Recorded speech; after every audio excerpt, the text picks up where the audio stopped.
Sunday best Are you for fancy? my Sunday friend. Good old Jesus.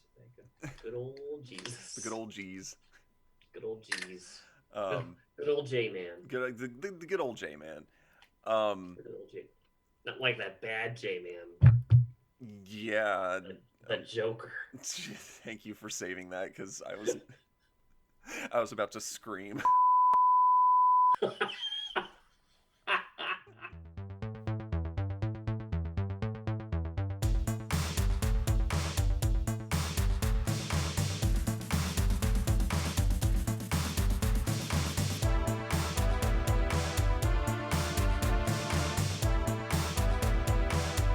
In a world where the last thing we needed was more podcasts, we present to you the pods we cast along the way. Oh man. Hey Ryan. Hey Spencer, So I got a question for you. what's up? St. Patrick's Day has come and gone, but when you Oh think my of God. when you We have nothing to talk about. No, I'm sorry. Keep going. no. Okay, so when you think of leprechauns, what are some images that come to mind? I am so excited for where this is going. Okay, leprechauns? Yeah, what do you think of when you think of leprechauns? Like, what's some imagery, iconography that comes to mind? Oh, they got a belt buckle hat. Mm-hmm. They got a red old beard. Mm-hmm. Sometimes they're smoking a pipe. Sure. Uh, they're wearing tights. Sure. But Uh, what's the kind of stuff that like you associate with a leprechaun? Like, what's the kind of number one thing a leprechaun is associated with besides the Irish and clovers and things? Like, what's uh, like equality. no. Like a physical object. Like, what's a physical object that you think of Oh, when you associate leprechauns? like a pot of gold. A pot of gold, right? So Yeah. why the fuck did they replace the pot of gold in Lucky Charms with a unicorn, Ryan? Oh, we're doing this They today. Oh, here we go. they kept Oh, here we they go. kept the balloon. They kept the balloon and got rid of the goddamn pot of gold They're for a trying. unicorn. They're trying to step away from the stereotype of an Irish leprechaun. What does the balloon Eventually, have to do with the leprechaun? the balloon has nothing to do with leprechaun. They're trying to step away. That this is going to become a hostile takeover where Lucky the leprechaun is going to be replaced by Chad, um, the hipster. The Virgin That Lucky versus the Chad Unicorn. versus Lucky versus Chad Unicorn. They're eventually going to like get rid of him. I bet so they can just have a bland cereal Do with you, some marshmallows in it. I mean, Lucky Charms is already just cat food with sugar shapes, so Cat food with sugar shapes. Oh, what's that? What was your least favorite cereal growing up? Did you have a cereal that you were like, "Don't ever feed me this again"? uh my parents were pretty good about getting the cereal that I did like. Um Yeah, but surely you went over to a friend's house once and they said, "Here's breakfast," and you were like, "What the hell is this?" oh, sure. Surely. Um Frosted Flakes were always pretty low on my list. Really? Yeah. I was a frosted fiend Were back in you? the day. I was. Yeah, I had a buddy in college who ruined it for me one night, and I Oh literally shit, was it me? no, no, it wasn't you. It was my buddy Robert. It literally turned me off of Frosted Flakes for the rest of my days. You know what? I haven't had frosted flakes in since I was probably like single digit age. They're fine, you So, know. I nowadays like this is how old I am. I get pissed if I can't find the there's like a raisin nut brand that's really mhm. good, and I feel like such an old. I'm like embarrassed, but usually what I like I make a deal with myself when I go to the grocery store. It's like I'll get one like sugary fun cereal, and I'll Mhm. get one that's like semi healthy if I'm gonna like eat, because then I try to balance the two out. But there's some like better adult type cereals out there that have like the yogurt covered raisins and stuff in them. They're pretty good. Mhm.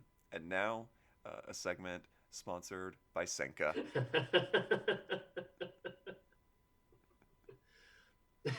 You know what my favorite consoles was? It was the Senka Dreamcast.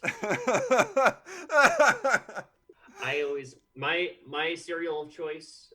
It was as a kid, and it is today. It's still delicious. I think it's. Don't quote me on this, but I think it's relatively okay for you. Honey Bunches of Oats, man. Oh Honey yeah, Bunches of Oats, like that is the cereal. Honey Bunches of Oats is Anybody can great. enjoy that. Oh yeah, Yeah. 100%. Hello and welcome to the pods we cast along the way. I'm Spencer, And I'm Ryan. and you're just catching us in our conversation about our favorite breakfast cereals. We were just having a pre-recording discussion about some of our favorite stuff and talking about our favorite cereals and whatnot. And Ryan, you were just sharing with me that your favorite is Honey Bunches of Oats. I think my top favorite cereal of all time has to be, and it's very hit or miss when they make it because it'll come back and then it'll go away. But I really like Waffle Crisp. Waffle It's Crisp. not the best for you, Oh. but it is really, really good. It's Mm. it's one of those cereals that it's just like you tend to remember things with rose tinted glasses as a kid, like, oh man, that was so Mhm. good, and then you try it as an adult, and either they change the recipe or it just isn't as good as you remember because your tastes have changed. Waffle Crisp still holds up. I was very disappointed as a kid when I tried Cookie Crisp for the first time. When I first heard Oh, of Cookie Crisp, begged my parents for weeks, have to try Cookie Crisp next time we're into it's cookies for breakfast. That's insane. it is cookies for And I breakfast. and I was gonna get away with it, and what I found was it's just bland. Yeah, Like, and I don't remember. I remember having the same sort of reaction as a kid. They really hyped up the it's such a marketing tactic for kids, right? Because it's like the taboo of having the thing you're not supposed to eat in uh-huh. such excess that it can't help but be exciting. Like, oh, I Hmm. can only have like one cookie regular, but a whole bowl of cookies. Wow. I Um, know. but it ends up being just like a disappointing like lump of cereal with like waxy chocolate bits on it. Like it's Hmm. not good. It's Ugh. it's really You gross. know, what I hear there was an article once of like the things that were like the worst for you as a kid, like the worst um, foods that were branded towards children in like the 90s and 2000s and beyond, Hmm. and like how did they get this on the market? And the number one thing was Oreos, the Oreo cereal. Which I also It was loved. which okay, and that's great, but it was basically just Oreos. It was just like a bunch of little Oreos. They just ground up the cookies and turned them into O shapes, Yes, and it was awesome. it's incredible. It's incredible what they could do. But yeah, that's not good. Were there things as a child that you were very excited about, like because you saw it in a commercial and then you tried it for the first time and you realized it wasn't all it was cracked up to be? I feel like a lot of action figures and toy commercials did that, Hmm. where they would do really awesome stuff as a kid and then you'd get it and it would be really disappointing. Um, I remember, and I'm not just plagiarizing The Simpsons because I think every kid went through this, but do you remember those dinosaur sponges that you would get Oh, absolutely. and you thought they would become Yeah. gigantic? I think that's why that gag Uh-huh. works so well, but I remember being really bummed out by those. They're like little glycerin capsules that just have really compressed sponges that go into dinosaur shapes, and I remember being Mhm. pretty bummed by that. What about you? Yeah. Oh man, I had a couple things. I really wanted when the Rugrats movie came out. They came out with like this Reptar, the Reptar mobile, Hmm. and like in the commercials, like you could like go over things, and it was like the one of the hot toys of like that Christmas season. I really wanted one, and I got one, and it was just like a holder for stamps. So, did you There's get the wrong thing, or what? no, it was the correct thing. Like I recognized the box immediately, but what I didn't understand was I don't even think that the wheels actually moved. I Oh think no! it was just like a holder, and they had like the little Rugrats on there, and you could pick the Rugrats up, and you could stamp them, and then you could see like Tommy's face. Oh my god! The other thing that I was really excited about, that I saw the commercial for, and now it's kind of funny because I actually think it would do really well today. When you were a kid, did you ever have scanners? Yes. Well, no. I remember scanners. So when I was a kid, what I had was the Digimon Hmm. Digivice. I had a couple of Yeah, those, and those were really fun. Kind of like yeah, your virtual pet type things. But I do remember scanners. You want to talk yeah. about scanners? Yeah, scanners were it was this brilliant idea where you basically like take like this little device and Pokemon was like at like its peak at this time. Hmm. You could take this device and you could search for barcodes that were either at the grocery store or in your kitchen cabinet and you could scan them and then based on whatever that barcode was, like you might be able to collect one of the mini monsters, and I think you could like fight them. Yeah. I think you could like do other things. And I had a friend that finally got one of these things, like, let's play scanners together. And we took it to the grocery store, and every time he scanned something, he either got an error message or the exact same monster. We tried so many things and it was never all it was cracked up to be. There wasn't enough variety in the scanners. Like it was too much of a hunt. Yeah. But I think something like that, like on your smartphone device, might actually play very well. Yeah, it um, was kind of the first attempt at an ARG game like Pokemon mhm, Go, where it encouraged you to go out into the real world. You know, the Digimon devices did that too, right? Where like your experience that you gained for your little creatures and things mhm, were based on your number of steps. It had a pedometer built in, so it was a step tracker. But of course, this was back when those things were really easy to cheat, so everybody just shook mhm. theirs to make the little pedometer thing count steps. Pokemon stole that. I think a few years ago. I think they also came out with like a step tracker, Yeah, so you could like take it out of the game. when they remastered Heart Gold and Soul Silver for the DS, they came out with the Pokemon. Oh God, what the hell was that thing called? The Pokewalker. It's called the Pokewalker, and it was It's the exactly poke that. is something. It was a pedometer, and you could take your little guy out, and you would discover little things. But what was cool is you could put any Pokemon that you had caught on the game onto your thing.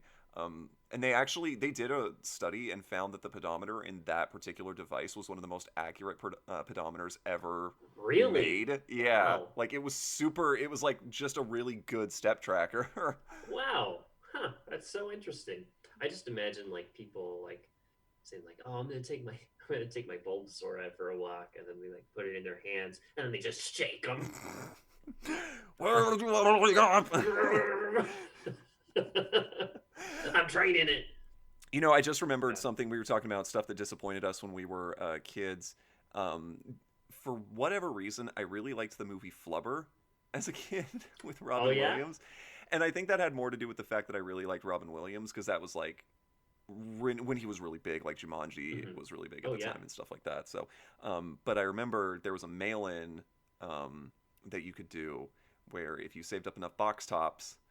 God, we are sounding so old on this episode. Oh, I have something to go on with this too. Go Okay. ahead. So basically, you saved up enough box tops and you sent in, and you would get your very own tub of flubber. And this was back when things like GAC were really popular. You remember GAC, which was also Oh, I insanely remember Gak. disappointing. um, but I was so excited because like Flubber did all these crazy amazing things in the movie, and you're just like, oh, I'm gonna get to do that with this Flubber, and then I got it, and it was just a green tub of goo, and it was really Uh, I was really disappointed. didn't they get like all gross and stuff? Like Yeah, would like you if get you like didn't keep them, dirt? yeah, well, they would get dirty, right? And then if you didn't keep Hmm. them sealed properly, they would get all like they it would dry out, so it would get crusty and hard, and then you'd have to Eek. throw it away. Yeah. Those things never lasted more than a couple of weeks, and I had a Yeah. few. I never got the appeal for that stuff as a kid. Like, Nickelodeon, you would watch and the commercials be like, "Oh, look at this! Like, it's so gross." And we're like, "Yeah, it's gross." I don't want to play Gross it. out stuff. I also did not get. I like if you played with it, the texture was fun to play with because it wasn't quite Hmm. silly putty. It was more viscous than that. Yeah. But kids just like gross shit. I was at Target not too long ago, and there was an aisle, like like an end display dedicated to games about shit, like kids just playing with poop. There's a game I That's great. Ryan, I shit you not. There was a game. Ah. There was a game where you just fish turds out of a toilet, and I'm looking at this and I'm like, because when we were kids, do you remember Gooey Louie? which was the I game do. where you would literally pick I begged my parents for that game as a kid. And I got it. And the Oh, whole yeah, gag that's was like, it was like a booby trap game where if you pulled the wrong one, it was connected to his brain stem and it would eject his brain from his skull. That's right. It's really dark concept for a game. But, you know, we liked gross stuff. We had goos, we had gack, we had gross stuff. But I don't know, man. When it comes to gross kids' toys, I draw the line at fecophilia. Kids just love poop. They had gack that was poop scented, and I was like, who is this for? Yeah, Is this for kids or is this for perverts? Like, it's for somebody. Everything is always for somebody. much like with many things made for kids, there's a very fine line. I know. It's really just an excuse for an entirely different market. Ugh, it's so gross. When I was a kid, there was a sweepstakes that went around. Maybe you remember it, but Captain Crunch went missing. Do you remember when Captain Crunch went missing? Vaguely, yeah. Vaguely. Oh, for about a month, if you went through the cereal aisle and you looked for Captain Crunch, they would just have the bowl and they would have an outline of Captain Crunch. By the way, Captain Crunch, it's not Captain Crunch. Nope, it's Cap'n. Cap'n. I remember the really smarmy commercials. They would correct you on it. So it was just a big outline with like a question mark in it, like, where is the captain? You had to find all these cereal boxes and solve all these puzzles in order to find out where he was. And my sister and I, when we were kids, and by the way, the prize that they offered for finding the captain, excuse me, was $1 million. Ooh. For $1 million, if you could find this captain. So my sister and I were like, let's get hunting. So we pick up cereal boxes, we're looking at things, and we do all the puzzles, and we discover that the captain is in the center of the earth. It's not a joke. That's where he was. He was in the center of the earth. Okay. We solved it. We sent it in, and we got a notice back. And we came home from school one day, and my mom said, "Guess what? You guys won. We won. We won this contest." Okay. Here's the catch. What we discovered was the prize is $1 million,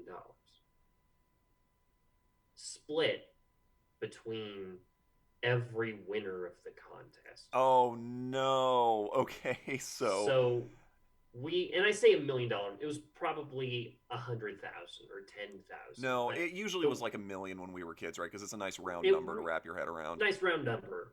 Something with one and a bunch of zeros. Anyway, my sister and I wound up with $100, which is nice. You know what? That's not bad, but after taxes, After taxes, you know what I did with that $100? Did you buy 100 tacos? I wish. We went to the bank and we got it all in ones, and my sister and I took turns holding $100 in ones, so we knew what holding $100 felt like. Oh my god, that's adorable. Yeah. But anyway, yes, the captain was in the center of the earth, and they came out, and we all eventually also got and received a tie-in video game. Oh. That. Was this the one where you like feed the little like monsters? Yes, I had that game growing up. I won that game. I think I won it, or I got another cereal box, so it came with the game. But yeah, you'd feed these little guys. He was in the underground city of like Crunchtoria or something. trying to mine more Captain Crunch, which like that's like dirt. I mean, it cuts the shit out of the roof of your mouth, so... Basically he's feeding us rocks and has been this entire time.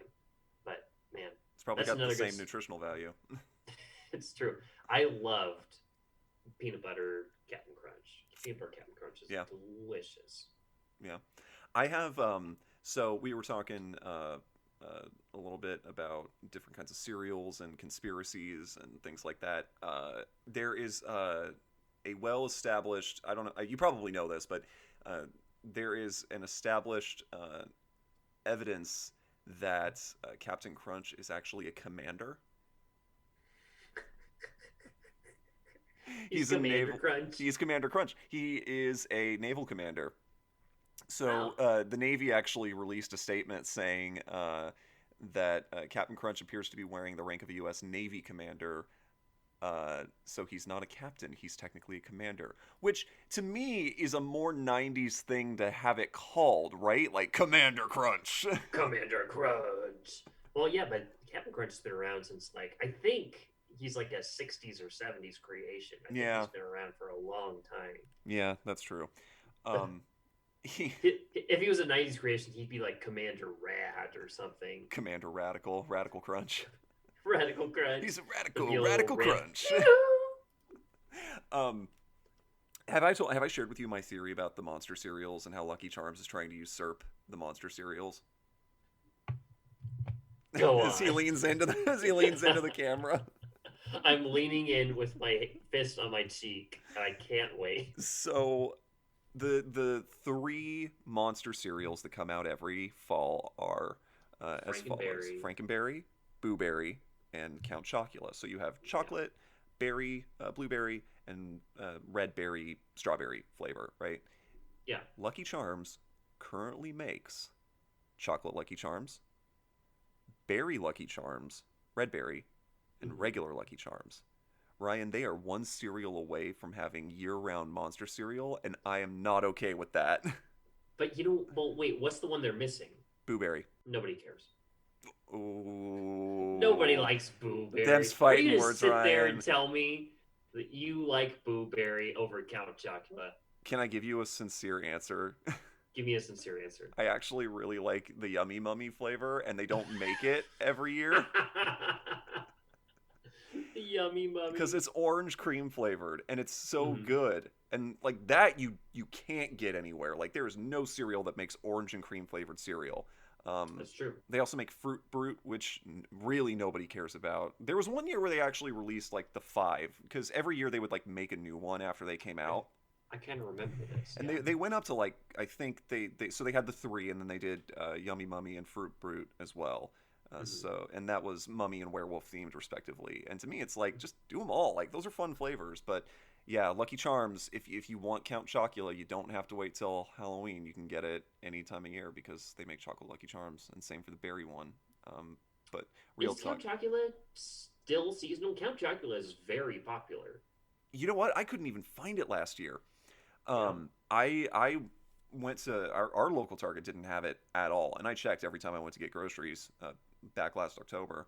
And then I was in line at a Walmart kind of towards the tail end of the season. I actually think I was on my way to a Halloween party, so it was like Halloween was ending, and they were taking all the stuff off the shelves, and there was a lady who was in line who had like a box of Boo Berry. And she was checking out at the register, and she was like, "You know what? I don't want this." And I just immediately was like, "I'll take it."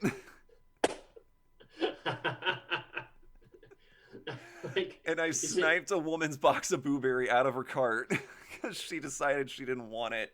So it went to a much better home. like, I just imagine like she's walking down. It's like, who put this shit in my cart? Because it's just Boo Berry. Ryan, how dare you? Frankenberry is the inferior berry monster cereal. Can I be real with you for a second? You don't care or haven't tried either?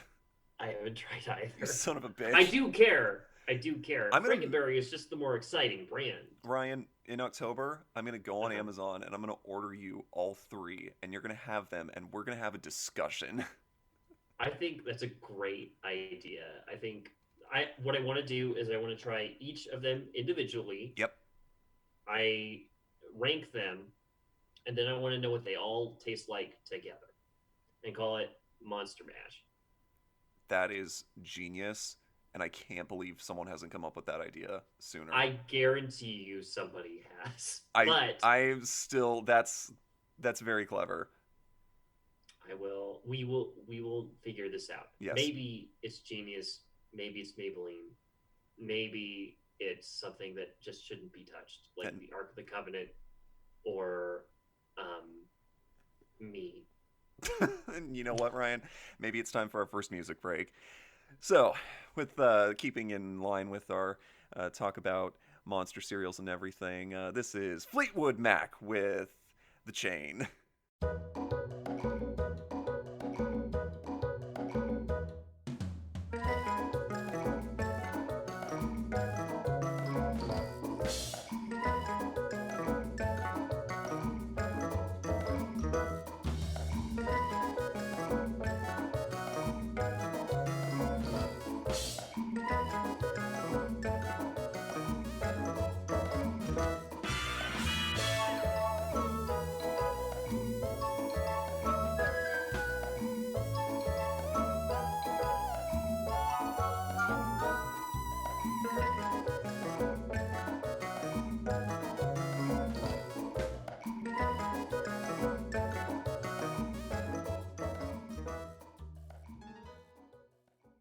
And we're back. That was Fleetwood Mac with The Chain. Sing me a little bit of the Chain. What? Um, Say like some of the lyrics of the Chain. Prove to me you know this song. I do know, Ryan. It was in Guardians of the Galaxy too. Of course, I know this song. Oh yeah, I guess it's true. It's like, and Okay. if you don't love me now, you will never love me again. I Never can't love me again. stay saying you will never break the chain. Never break the chain. And then we just splice in a bit of the goat going, meh. Stevie Nicks. Have you seen that South Park episode where Stevie Nicks? Yes. Yeah. Yeah, I know it. I know it well. Rumors is a great album, though. For real. Rumors is a great album. It's the greatest breakup album of all time. Yeah. So Spencer, Yeah, Ryan. you gave me a challenge. Yes, I last did. Week. Yes, I did. You made me a recommendation, and I happily watched this recommendation. You recommended that I watch One Cut of the Dead, which is now on Shudder. Yes, it is. And Streaming Amazon, I believe, as well. Amazon as well. If you get it on Shudder, it's a free trial. You could have for 7 days, and maybe if you see things that you like on the streaming service, like maybe you enjoy it. But one thing that I recommend to anybody listening, now that Spencer's recommended to me, is One Cut of the Dead. I think you've gone over it on the show before, but the premise is Well, before we get into that, we'll give a spoiler warning here. So, spoilers to follow for One Cut of the Dead, only because I'm of the mindset going in and not knowing anything. It's just as good a movie if you have had it spoiled, but there's something special about not knowing what you're in store for if you see it going in blind. right. That's what I was going to ask you. Like, how deep do you want to get into this discussion? Let's go for it. Let's talk about the whole thing because I think it's Okay. worth analyzing the whole thing. I just want to give anyone who has not seen it, who may have a shadow of an interest, and some people don't care about spoilers either. Mhm. What I'll say is this: if this movie, I recommend watching this movie.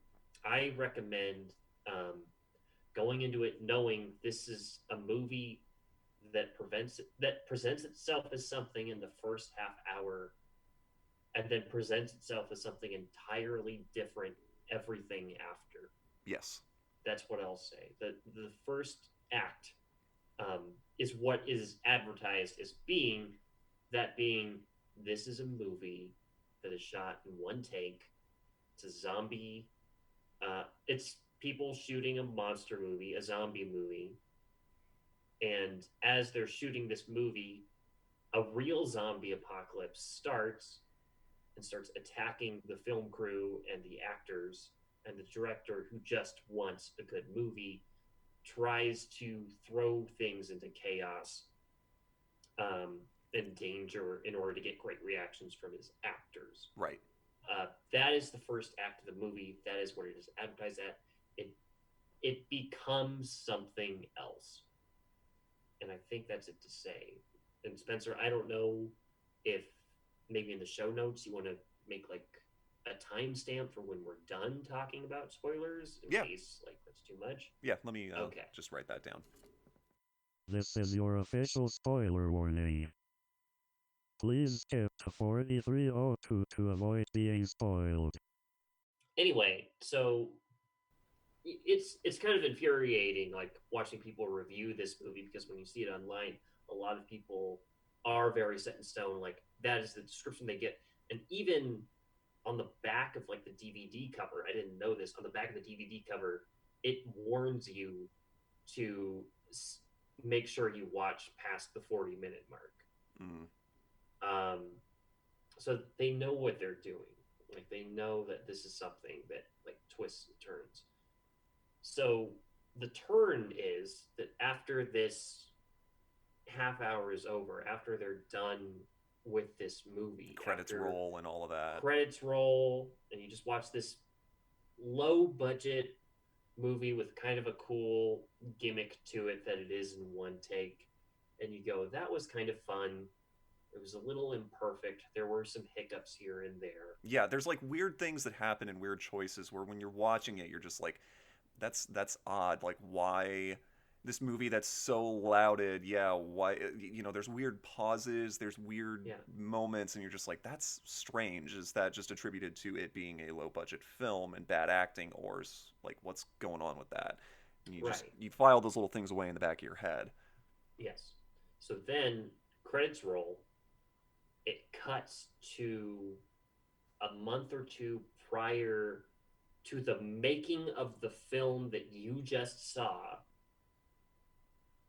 To I was texting you during this, like to a much higher quality movie. Because it's all shot on like Handycam for the first act of the film, right? It looks like a cheap indie film. Right. But then, the budget goes way up.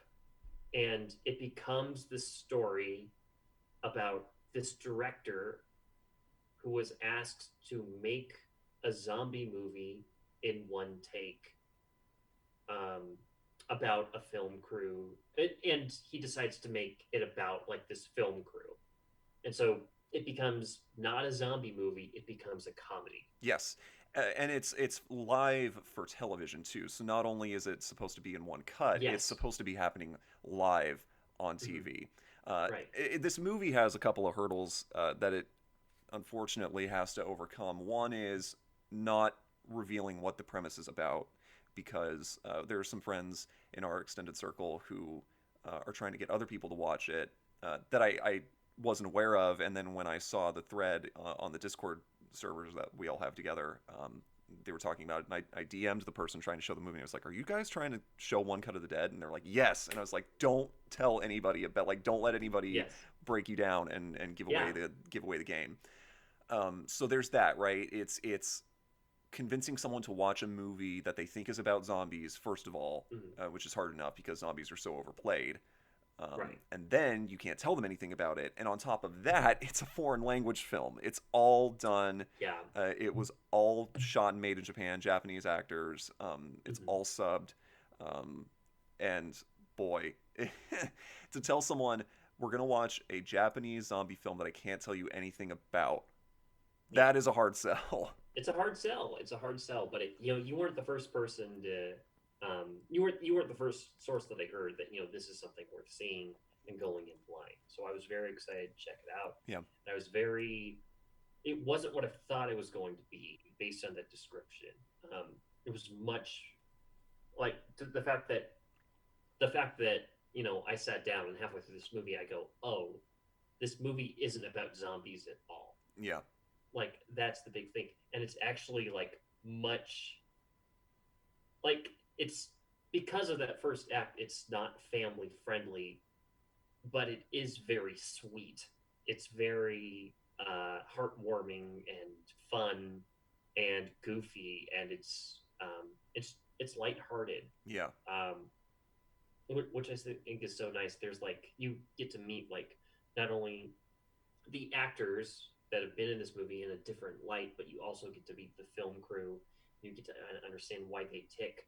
I would put this movie in 3 acts. The first act being the zombie movie, the second act being the setups. Mm-hmm. You get to know, this actor is kind of picky about certain things, like he won't drink like a certain kind of water because it gives him bathroom issues. Yeah. There's this actor who is fighting alcoholism. There's this actor that is notoriously difficult to work with. Yeah. Because it sets up, you have a director who is known for doing much more like standard work, and he's sort of looking to sort of rejuvenate his passion for filmmaking, and you have his daughter, who is obsessed with one of the actors who is cast as one of the leads in the production, and then you have his wife. Filmmaking. Yeah, and filmmaking, and then you have his wife, who is a retired actress.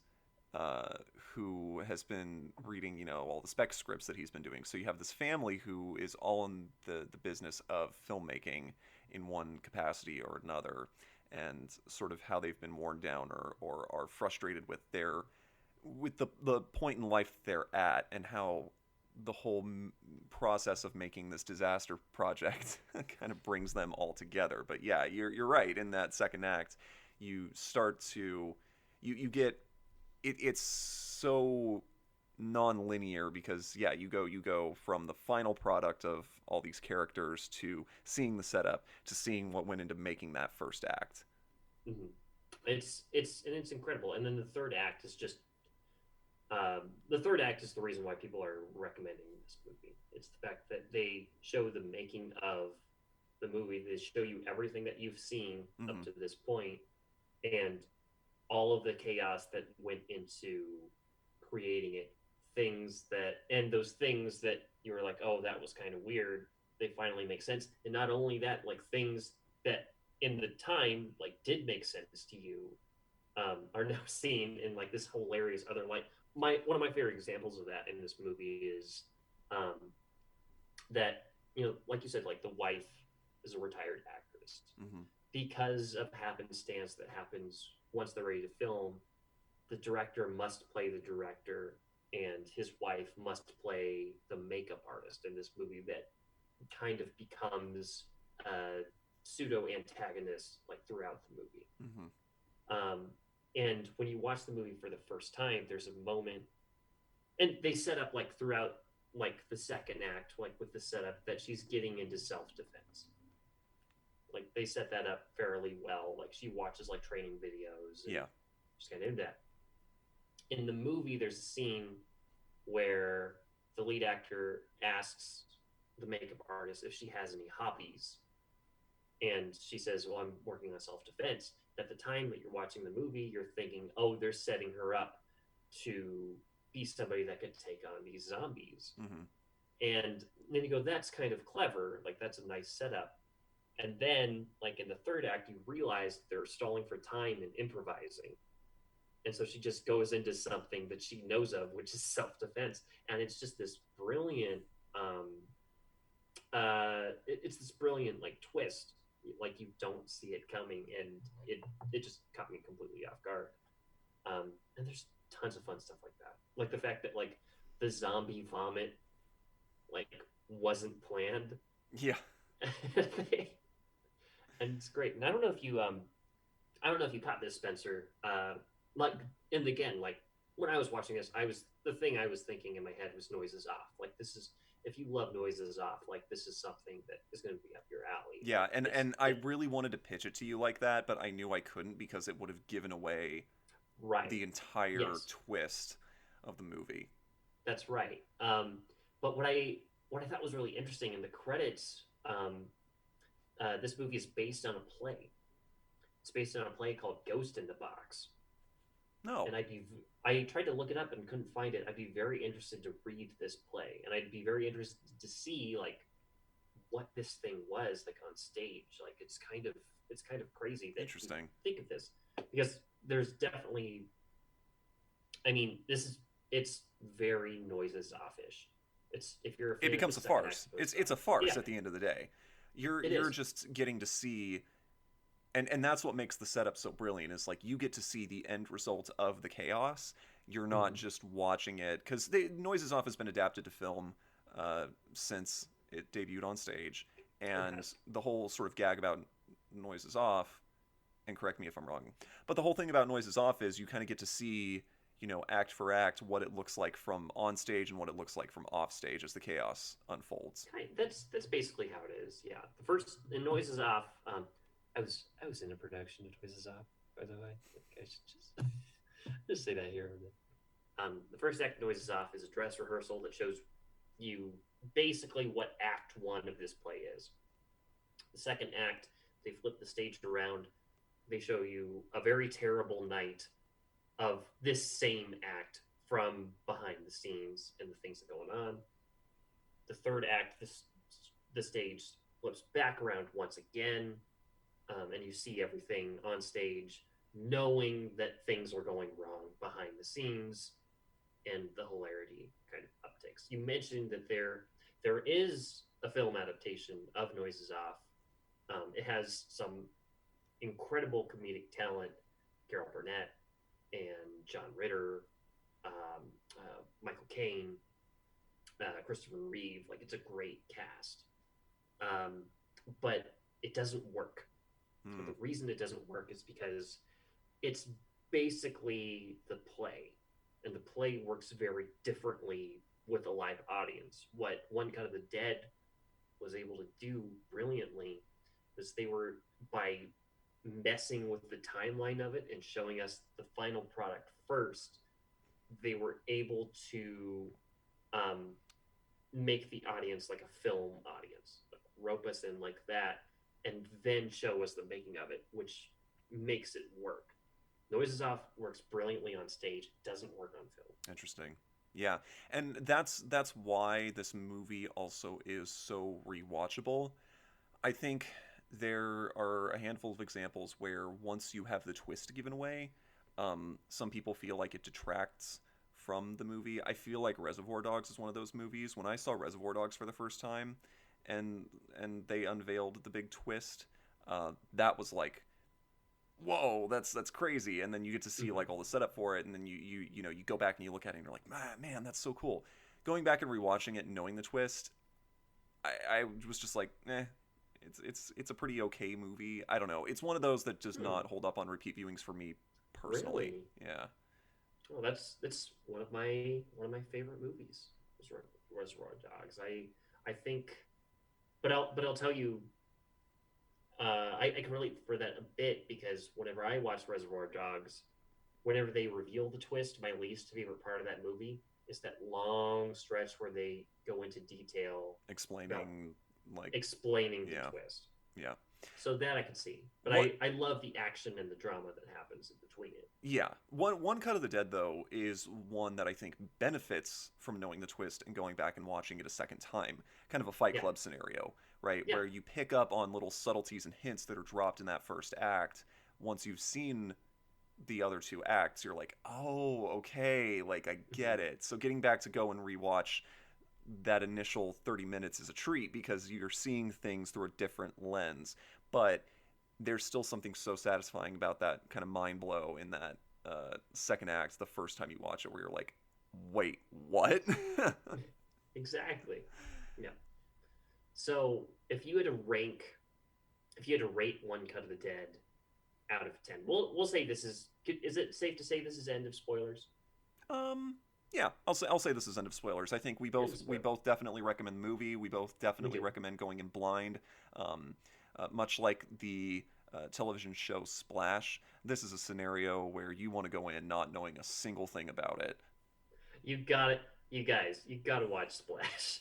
I don't think it's on anymore, but I think it. I don't think it was on past the first season. No. We're talking about Splash after this, but if this is now a Splash podcast. This is now a Splash podcast. If you had to rate One Cut of the Dead out of 10, what would you give it? 10. You give it a 10? I wouldn't even think twice about it. One Cut of the Dead to me is one of those perfect movies where every piece falls into place and no time is wasted. Every character is motivated. Every action has a motivation. Everything is very tightly put together. Last year I give myself the challenge to every October watch 31 films, horror films or spooky films throughout the month of October. And some of them are repeats that I go back to and watch just because they're my favorites, but I tried to watch a lot of new stuff last year, and One Cut of the Dead was one of them, and One Cut of the Dead was one of my top 3 films of last year. Wow, that's incredible. And just because I think it's a 10, that is totally subjective. I reckon you rate yours. I reckon your rating, Ryan, is probably very high, maybe not a 10, based on your surprise. But to me, it is a very good movie, and I think it deserves to be seen by more people. I think that's very fair, and I think it definitely should be checked out. I think um, a 10 for me is like a movie that like absolutely like blows my mind, and like it's nothing I can think about like other than this movie, and Well, and that I was me think for that's a few great. days after I saw it. So Yes, yeah. Well, so I think that's totally fair. I would say this is a very fun movie. I would give it an 8. that's also very fair. 8 is a very positive score. Okay, I have a recommendation for you. Okay. I'm going to recommend you a video game you could play for free. Oh, we're doing video games and not movies. Yeah, yeah. Oh, if that's okay, is that Yeah, all right? yeah, Can you that's like totally fine. this is a very short game. You Is can it Don't Shit Your Pants? it's not don't shit your pants. You can play it on your web browser. You have to search for it. Um, Many publications at the time that this came out have given this game of the year. Okay. This game is called Frog Fractions. I've heard of Frog Fractions, Have you and heard it's of Frog Fractions? been long enough that it's not. I don't remember what. I know there's a twist. I don't know what it is though. I just know Okay. it's sort of Doki Doki Literature Club levels of enigmatic. All right. Of Just I would if that's true, when if you remember a ton of it where it wouldn't be fun, I could recommend you something I else. honestly But don't, and that's a good thing. I don't remember okay. what Frog Fractions is about. Don't look up anything about it. Just try it and then let me know what you think about it. Okay. That's my recommendation. Frog Your Fractions. recommendation is Frog Fractions. Frog Fractions. Such a fun name.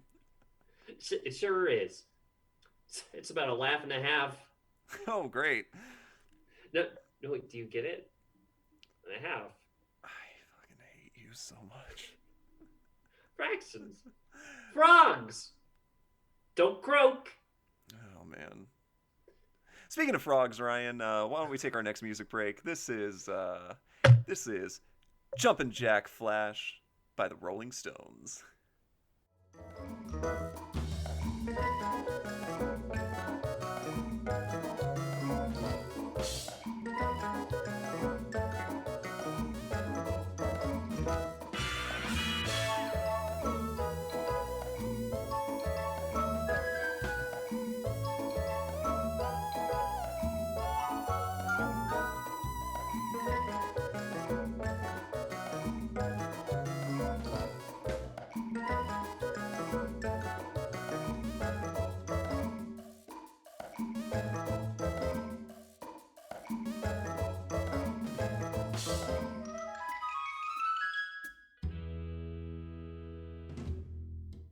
Hey Ryan, Hey, Spencer.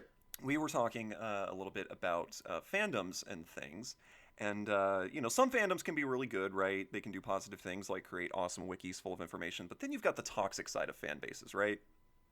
Yeah, I mean, I've been a part of them, so yes. It's true. If you're a fan of something, I guess that lumps you in.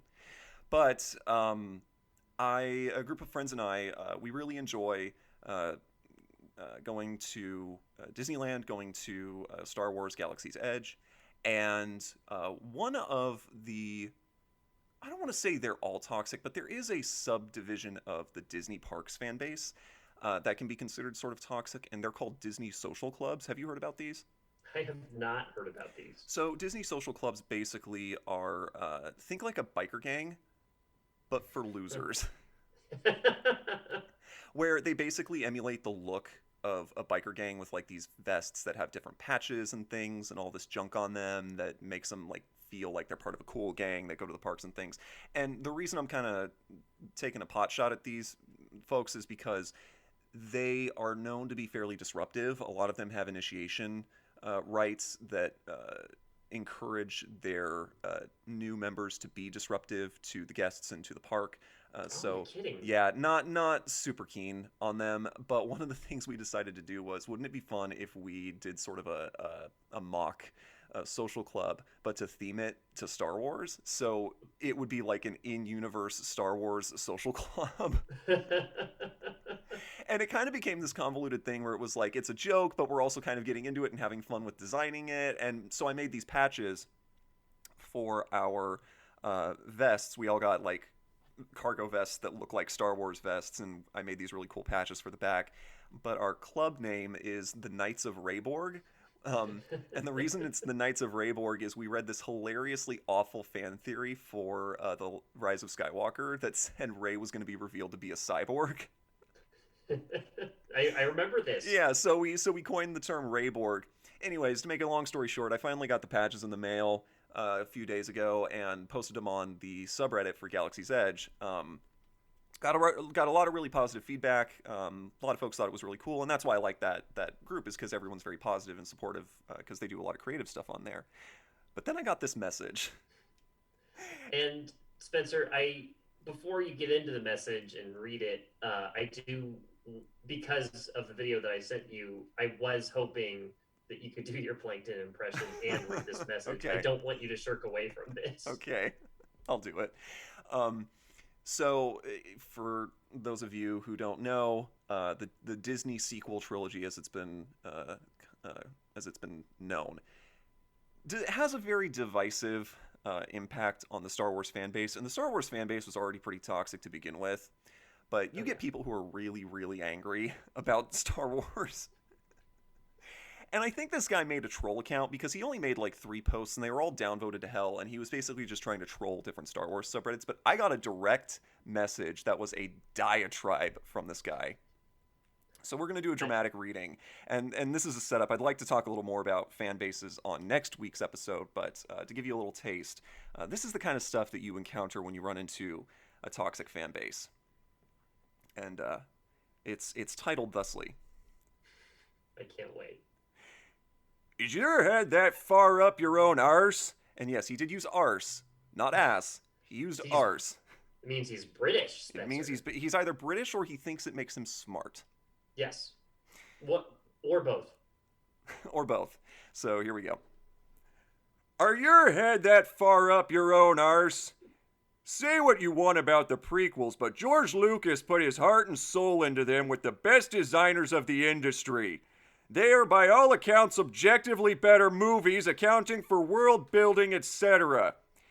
The Disney trilogy has no world building. Just new Tatooine, new Yavin, new Death Star, new Hoth, new Endor, new Yavin 2.0, new Bespin, new Executor, new Lando, new Yoda, new Luke, new Han, new Vader, new Emperor, etc. It's all bullshit! They are full of shit, ruined by Luke making him let his friends die to the F.O. and making him try to murder a youngling in his sleep was a dumb fuck of a pecking cluster ride. I'm reading this verbatim. Please do. They are full of plot holes that go from small nitpicks. How did Leia survive space? How did Kylo just shoot the bridge without deactivating the shields? How did Luke die instead of killing Kylo? To major plot points. Why did Holdo not tell her plan? Why did the First Order not send a Star Destroyer ahead to attack the Resistance? Why did the Dreadnought not aim at the Radis? Just watch the first Mahler review. It goes into detail and points out just how awful that film truly was. If you're too stupid, then watch a 2-hour video. Watch without your brain melting out of your stupid fucking ass. Then he made a shorter 30-minute review. Then there's The Force Awakens, which undid Leia and Han's development, didn't have Luke in it, and was a copy of A New Hope. The Last Jedi is also a copy of Empire. And then there's The Rise of Skywalker, which even peck-snacking dumb fucks like you have to admit is shit. Just bringing Palpatine back is already a huge insult to the saga. And there's not even mentioning the murky cinematography, uninspired effects, lack of new vehicles, boring planets, slow fights, and nonsensical tactics. The Disney trilogy is by all means non-canonical. The creator doesn't consider them canon, and neither shoot you. See you in hell, dumbass! You know, Patrick Warburton brings up a lot of good points. Oh man, I'm so happy that something I did that was meant to be just so benign made him so angry. It's very easy to do. You could come across those people anywhere, but we will Absolutely. We'll talk more. That's to whet your appetite. I'm sure we'll do a point-by-point breakdown on one of our episodes. Well, should we do a top 10, the top 10 most toxic fan bases? Oh boy, where to start? Where to start? Well, we'll find out next week on the pods we cast along the way. But until then, I'm Spencer. And I'm Ryan. And just because you like your wars doesn't mean you get to go to war. See you in hell, dumbass.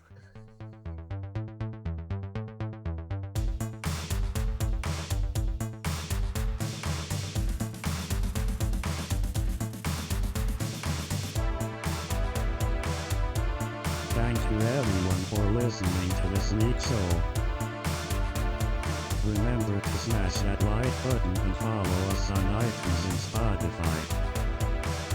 This has been the pods we cast along the way.